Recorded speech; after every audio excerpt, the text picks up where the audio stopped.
안녕하세요. 기막힌 일을 겪고 이혼하고 돌아온 30대 여성입니다. 저도 남편도 호르몬이와 함께 살던 어쩌면 참 외로운 사람들이었어요. 어렸을 때라 그런지 부모님의 이혼이 너무 받아들이기 힘들었고 아빠가 없다는 게 저로서는 도무지 받아들이기가 버거운 일이었습니다. 친구들은 아빠와 함께 자전거를 타고 알려주고 하는데 저는 자전거도 제대로 타보지도 못하고 또 어린 게 자존심이었는지 나는 자전거 타는 게 싫어 라고 외치면서 늘 배우는 것도 거부했던 것 같아요. 그렇게 솔직히 방황도 조금 했습니다. 아빠가 없는 집에 들어가기도 싫었고 심지어 제가 외동이라서 아빠도 없는데 나는 왜 형제도 없는 걸까 하며 늘 울다 지쳐서 집에 들어가곤 했던 기억이 있습니다. 지금 와서 생각해보면 정말 가장 속이 썩었을 건 저희 엄마인데 제가 너무했지 싶어요. 그래도 머리가 크면서부터 엄마에 대한 감사함과 죄송함에 최선을 다해서 저희 엄마를 보호하고 행복하게 해드리려고 애를 참 많이 썼습니다. 이런 저와 똑 닮은 한 사람을 만났는데 그게 바로 제 남편이었어요. 부모님의 이혼을 저처럼 받아들이지 못했고 외동아들, 홀어머니인 것, 저와 다 똑같은 상황이라서 어쩌면 우리 두 사람 참 외롭고 힘든 시간을 보냈다고 서로가 서로에게 힘이 되어주라고 만나게 해줬나 보다 막 이런 생각을 하면서 그 사람과 연애를 했고 3년을 채운 뒤 결혼을 했어요. 저희 두 사람이 결혼하면서 양가 어머님들께 홀로 계시는 게 영 마음에 쓰여서 두 분도 이사하시고 저희도 집을 구해서 30분 남짓한 거리에 모두가 살았습니다. 두 어머니가 잘 지내주셔서 저희 없이도 두 분이서 차도 마시고 맛있는 식사도 하시고 쇼핑도 하고 친한 친구처럼 지내주셔서 더할 나위 없이 감사했고 이 결혼 생활이 참으로 소중하고 귀하게만 느껴졌습니다. 주말이 되면 두 어머니들 모시고 좋은 곳 가서 좋은 거 보고 먹고 그렇게 시간을 보내기도 하고 결혼 생활이 너무나도 만족스러운 탓에 주변에도 늘 결혼을 강력하게 추천해주곤 했습니다. 이 행복이 오래도록 지속이 되었다면 정말 좋았겠지만 행복이 그렇게 오래가진 않더라고요. 여자의 직감이라는 게 정말 무시할 게 아니라는 걸 이번 사건을 통해서 뼈저리게 깨우치고 말았습니다. 남편이 딱 특정할 수 있는 건 없지만 뭔가를 숨기고 있다는 느낌을 강하게 받았어요. 분명 뭔가 있는데 있는 것 같은데 라는 생각을 했지만 딱히 결정적인 증거 같은 게 있는 게 아니라서 자꾸 찜찜한 기분만을 가지고 살았습니다. 남편의 이상한 행동들은 그냥 진동이 울리길래 전화 받으라고 건네주려고 핸드폰을 쓱 들었는데 그럴 때마다 남편이 막 기겁을 해요. 여보, 당신 전화 계속 오는데 받아봐. 아, 이걸 왜 만져? 내 핸드폰인데. 다음부터는 함부로 손대지 마. 아니, 그냥 전화가 계속 울리는데 모르던 것 같아서. 글쎄, 내 핸드폰에 손 대지 말라고. 저 또한 남편 핸드폰에 전혀 관심도 없는데 저렇게 질색팔색을 하니까 솔직히 오히려 더 수상하다는 생각이 들더라고요. 이뿐 아니라 결혼하고 칼퇴를 밥 먹듯이 하던 남편이 조금씩 이런저런 핑계로 귀가 시간이 늦어져서 설마 이 인간 바람이라도 피는 건가 싶은 마음에 남편의 행동들을 아주 주의 깊게 살펴봤습니다. 그런데 하루는 술을 잔뜩 마시고 들어와서 저에게 이런 말을 하더라고요. 미연아, 넌 내가 어떤 사람인 것 같아? 왜 이래? 술 많이 마셨어? 얼른 씻고 자. 그냥, 미연아, 말해줘. 내가 어떤 사람이었다고 해도 너는 나 믿어주고 사랑해줄 거지? 안 그래도 당신 요즘 이상하다 싶었는데 뭐야? 무슨 일 있지? 말해봐. 아니야. 무슨 일은 무슨. 그냥 요즘 조금 답답하고 그러네. 무슨 일이 있는 것 같은데 말하기 곤란한 거야? 난 늘 당신 편이니까 무슨 일이든 나랑 같이 해. 나는 그럴 수 있으니까. 그래, 고마워. 역시 내 마누라지. 우리 내일 외식하자. 내가 예약해 둘 테니까 오랜만에 분위기 좀 내보자. 그래, 알겠어. 얼른 자자. 남편이 뭔가 저에게 말을 하려는 것 같았으나 말을 이어가지를 못했어요. 그래도 천천히 이 사람을 기다려줘야겠다 싶어서 다그치진 않았습니다. 이날을 계기로 뭔가 일이 있는 건 확실하다는 생각이 들었고 조금 시간이 걸려도 천천히 입을 열 때까지 기다려주기로 했죠. 그 다음날 오랜만에 근사한 곳을 가서 스테이크도 썰고 와인도 마시고 기분 좋게 배불리 먹고 들어와서 2차로 맥주 한잔 하자는 남편의 말에 오징어도 굽고 그렇게 간단한 2차 준비를 하고 앉았고 충격적인 얘기를 들었어요. 미연아, 내가 너한테 하지 못한 말이 있어. 사실 내가 결혼하기 전에 만났던 사람이랑 동거를 했었어. 그치만 동거를 하면서 서로 너무 안 맞았고 그 시간들이 너무 후회스러워서 결국 끝이 났고 그렇게 시간이 흘러 당신을 만나서 결혼한 건데 사실 이 얘기를 해야 할지 말아야 할지 고민이 정말 많았지만 당신이 들으면 나한테 실망하고 날 싫어할까봐 그게 너무 무섭고 두려워서 말하지 못했어. 동거를 했었다고? 얼마나 만나고 얼마나 했었는데? 1년 정도 만났었고 동거는 4개월 하고 그렇게 아예 그 사람이랑은 끝이 났었어. 정말 미안해 미연아. 실망했지.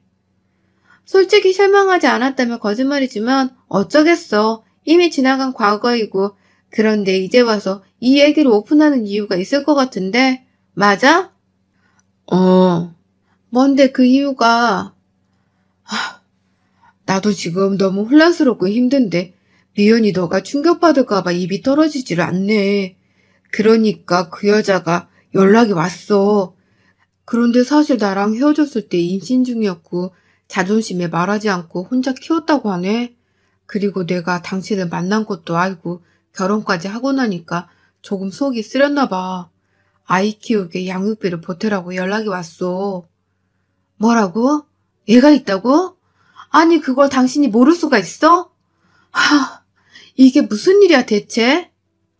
사실 나도 지금 너무 혼란스러워서 뭐가 뭔지는 모르겠는데 유전자 검사를 해봤더니 내 아이가 맞더라고. 미연아 미안해.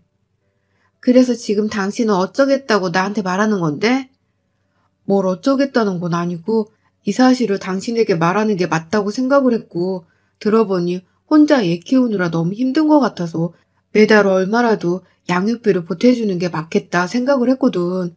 근데 우리가 돈이 공용으로 쓰고 있으니까 당신 의견을 물어봐야 하니까. 진짜 마른 하늘에 날벼락을 맞은 듯 멍해지고 어이가 없더라고요. 솔직히 그 여자도 멋대로 아이를 낳았고 둘이 헤어지고 저를 만나기까지 텀이 6개월이나 있었는데 그동안에도 말이 없다가 이제서야 저랑 결혼해서 잘 사는 듯 보이니 배가 아파서 저러나 막 이런 생각밖에 안 들었습니다. 남편이랑 더 얘기해봤자 해결될 것도 없겠다 싶었고 그 여자와 저희 부부 이렇게 셋이 만나게 되었어요. 안녕하세요. 이철수 씨 와이프 김미연이에요. 아, 네, 안녕하세요. 전 이지수입니다. 우선 얘기를 다 듣고 나온 거고 아기가 지금 3살이라고 했죠? 제 조카랑 같은 나이라서 아는데 돈 참 많이 들죠, 애 키우는데. 근데 그거 모르고 덜컥 혼자인 몸으로 애 낳으신 거예요? 생명 하나를 책임진다는 게 얼마나 큰일인데 이 정도의 계산과 생각도 없이 자존심 부려서 철수 씨한테도 알리지 않고 애를 낳았다? 대단하시네요. 존심을 부릴 거면 끝까지 부려야지 왜 이제 와서 양육비를 달라고 하시죠? 법적으로도 의무가 없어요. 이건 그쪽이 제 남편에게 되려 법적으로 소송당할 수 있는 문제예요. 열받더라고요. 부들부들 떨리고 배가 아파 죽겠더라고요. 철수 오빠랑 저랑 얼마나 뜨거웠던 사이였는지 그쪽은 모르시죠? 오빠랑 저는 동거를 결정할 만큼 너무 깊은 사이였고 결혼은 그쪽이 아니라 제가 그 자리에 있는 게 맞았거든요. 이지수 하면 이철수, 이철수 하면 이지수.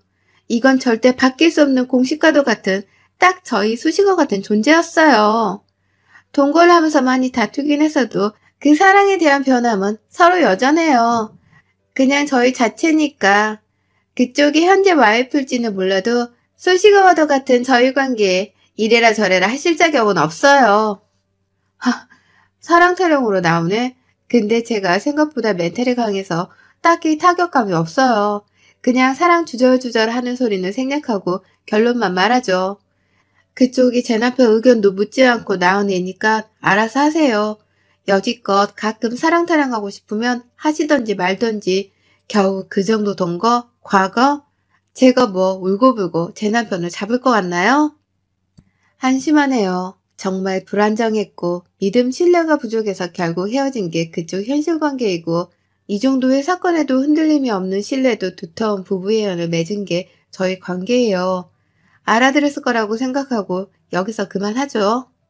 이미 저 여자를 만나러 갈 때 남편에게 단 한마디도 하지 말라고 신신당부를 했고 선전포고 경고를 제대로 날려주기 위해서 굳이 먼 걸음 발걸음을 했던 터라 이 정도로 말을 했으면 알아들었겠지, 문제 없겠지 생각을 하면서 집으로 돌아갔어요. 미연아, 고맙고 미안해. 당신도 나랑 같은 의견 맞는 거지? 혹시 뭐 도와주고 싶다는 그 마음 여전한 거 아니지? 아, 그럼 당연하지. 연락처도 썩 차단하고 그럴게. 근데 당신 그 애 봤어? 응. 아이한테 아빠 역할 해주고 싶은 마음 없어? 솔직했으면 좋겠어. 어차피 이렇게 된 거 더 숨길 것도 없잖아? 나중에 가서 뒤통수 치지 말고 솔직해줘. 진짜 괜찮아. 그냥 저 애구나. 이런 생각만 들었고 내가 키운 것도 아니고 존재도 몰랐어서 그런지 괜찮더라고. 남편이랑은 이렇게 정리를 했고 굳이 이 사실을 두 어머니께 알리진 않았습니다. 뭐 좋은 일이라고 동네방네 떠드나 싶어서 저희 부부선에서 정리를 하려고 했죠. 너무 이상할 정도로 조용한 나날들이 시작되었지만 저는 그냥 이 평온함을 즐기면서 남편과 조금 틀어진 믿음과 신뢰를 다시 쌓고 다시금 단단해지려고 노력을 많이 했습니다. 그리고 저희도 이세를 준비하면서 더 이상 우리 부부에게 큰 문제는 없을 거라고 그렇게 믿고 또 믿었어요. 스트레스도 풀 겸 지인을 만나서 쇼핑을 하고 밥 먹고 그렇게 시간을 보내다 날도 추워지고 해서 저희 친정엄마 거 스카프 하나를 사다 문득 시모가 생각나서 시모꽃도 하나 더 사고 얼굴도 볼 겸 겸사겸사 시댁으로 갔습니다. 평소에도 비밀번호를 오픈하고 늘 누르고 들어갔기에 그날도 당연히 누르고 깜짝 서프라이즈로 시댁에 갔는데 꼭 오늘 시댁에 가고 싶던 여자의 직감은 정말 무시할 수 없었는지 엄청난 광경을 보게 되었습니다. 그 여자랑 시모 그리고 아이와 남편이 밥을 먹고 있더라고요. 그것도 너무 편안한 차림으로 말이죠. 멀리서 보면 한 가족이라고 해도 다 믿을 것 같은 분위기였고 저는 진짜 어이가 없어서 말을 내뱉지도 못하고 그 자리에 멍하니 서 있었어요. 미연아, 당신이 여길 왜 왔어? 아니 연락도 없이. 얘 너는 오려면 연락을 하고 와야지. 이렇게 불쑥 오니? 이게 지금 뭐 하는 짓이야? 아니 미연아, 우선 내가 다 설명할게. 앉아봐. 이거 지금 오해니까 내 말을 들어봐봐. 설명해. 아니 오빠, 어머님 제가 얘기할게요. 저랑 오빠 둘째 가졌어요. 안 그래도 제가 지금 극초기라서 그쪽이랑 상대하기 힘들 것 같아서 어찌해야 할지 어머님이랑 오빠랑 고민했었는데 자리를 알아서 마련해 주셨네요. 저희 두 사람 정식으로 결혼하고 아이들 키우면서 살기로 했고 어머님도 허락해 주셨으니 그쪽이 하루빨리 정리해줘야 될 것 같아요. 계속 오빠가 그쪽이랑 같이 있는 것도 너무 화났는데 오늘부터 오빠 저 집에 안 가도 괜찮겠다. 아유 그래. 미연이 너한테는 미안하지만 어쩌겠냐. 둘이 좋아 죽겠다는데 팔도 안으로 굽는 거지. 내 아들이 원하는 걸 내가 안 들어줄 수 있겠냐? 저렇게 이쁜 손주도 있고 뱃속에 아이도 있는데 애들을 생각해서라도 둘이 결혼해서 사는 게 맞지 안 그러냐? 너는 혼자 몸이고 똑똑하고 예쁘니 새 출발도 얼마든지 할 수 있을 거 아니냐? 대단들 하시네요 정말. 근데 제가 너무 분해서 순순히 못 물러나겠다면요? 당신 내 성격 알지? 아니깐 뒤에 숨어서 이러고 있던 거겠지? 그리고 이지수 씨, 이철수 가져요. 근데 과연 당신이랑 영원할까? 저렇게 줏대 없는 남자가 과연 당신이랑은 눈 안 돌리고 살 수 있을까요? 지금은 당신한테 이철수 주는데 언제고 내가 다시 흔들면 안 넘어올까? 늘 그렇게 둘 키우면서 불안해 살면 될 것 같네. 나는 심심하면 그쪽처럼 등장해 줄 테니까 잘 지켜보고. 미연아, 지수 임신 중이야. 스트레스 받으면 안 돼. 너무 심하게는 하지 마. 그 와중에 그 여자 편을 드는 남편한테 머리 끝까지 화가 치밀더라고요. 그것도 그렇고 안 그래도 분해 죽겠고 열받아서 정말 이대로는 다시 혼자 문 밖으로 나갈 자신도 없고 성에 차지도 않아서 이 셋 중에 화풀이를 할 수 있는 상대가 딱 남편 눈밖에 없고 애초에 남편이 제일 잘못한 거니 반 죽여놓고 가야 속이 시원하겠다 싶어서 먹고 있던 밥상을 초토화시켰어요. 밥이며 반찬이며 가릴 거 없이 그대로 남편한테 붓고 던져줬고 그 여자와 시모가 저를 말리는데 차마 임산부를 때릴 수 없으니 머리채 잡고 말해줬죠. 야, 너 얘 둘 건강하게 키우고 싶으면 저리 찌그러져 있어. 그리고 이어 남편 싸대기를 양쪽을 한 8대는 때려준 것 같아요. 제 손이 다 얼얼하더라고요. 너 같은 것도 남편이라고 믿고 그래도 부부라고 잘 살아보자고 눈 감아주려고 했더니 이렇게 뒤통수를 쳐? 난 살 건데 너는 오늘 죽자 내 손에.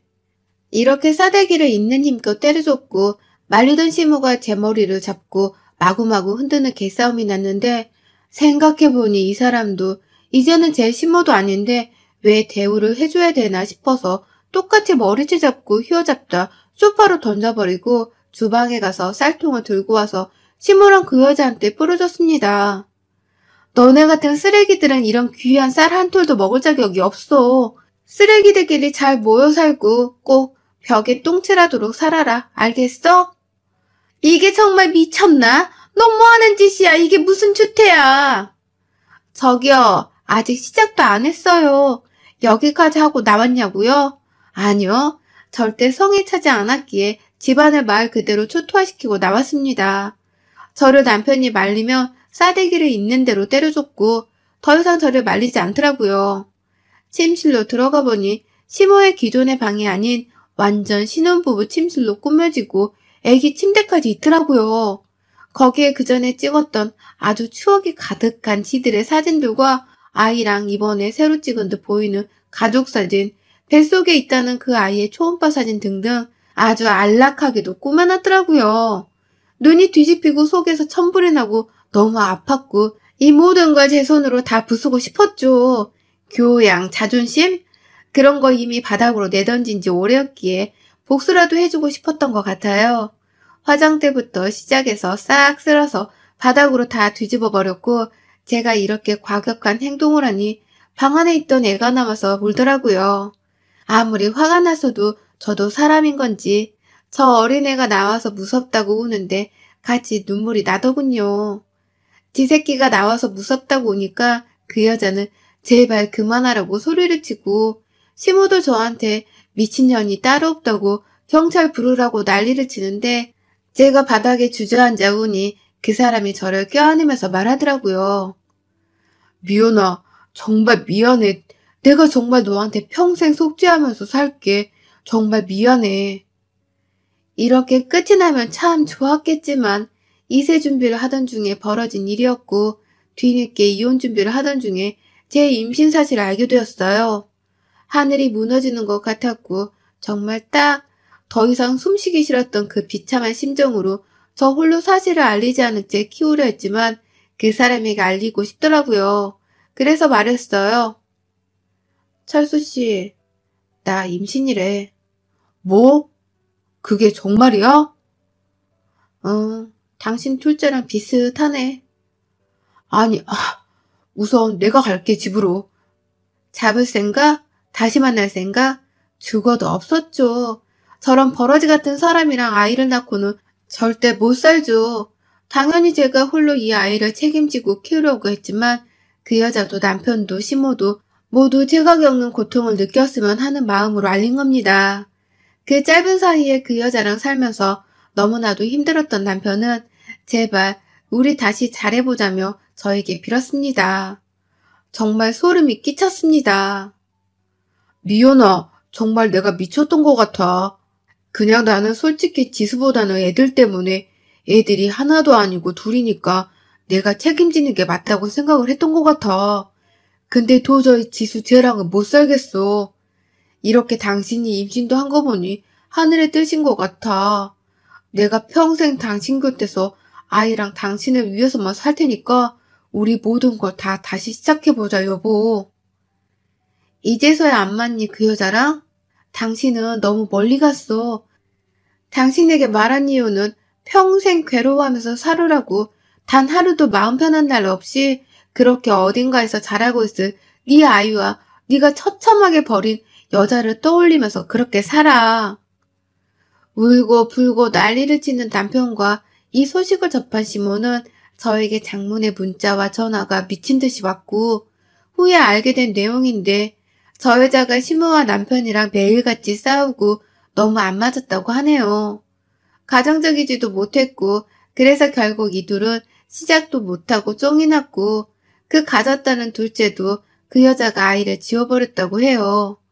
발목 잡으려고 했는데 너 같은 거랑 못 살겠다며 얘도 필요 없다고 지웠다는데 과연 이게 아이를 키우는 엄마 입에서 나올 수 있는 말인지 너무 충격적이긴 했지만 임신 중이었기에 최대한으로 신경을 쓰지 않으려고 애쓰며 시간을 보냈습니다. 하루가 멀다 하고 시무와 남편이 찾아와서 빌고 또 빌고 그러는 동에 스트레스가 너무 심해졌고 혹여나 아이에게 악영향이 미치지 않을까 싶어서 친정엄마랑 상의 끝에 주거지부터 연락처 모든 걸 싹 옮겨버렸습니다. 제가 어디 있는지를 알면 언제 어떤 방법으로 저와 아이에게 접근할지 모른다는 생각에 그게 너무 싫었거든요.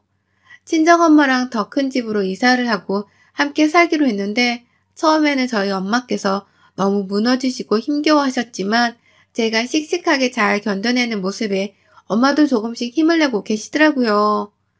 엄마가 제 친구이고 남편이고 아빠이고 엄마이고 그렇게 저희 두 사람과 아이 이렇게 살고 있습니다. 아이가 태어나고 제가 정말 아무것도 몰랐기에 힘들었던 부분이 한두 개가 아니었는데 친정엄마 찬스로 함께 아이를 키워나가고 있어요. 아이를 키우기 위해서 벌이가 있어야 하기 때문에 고심 끝에 집 근처에 가게를 내서 엄마랑 저랑 교대로 한식집 하나를 운영하면서 살고 있답니다. 사실 태어나서 가장 불행했고 아팠던 일이었거든요.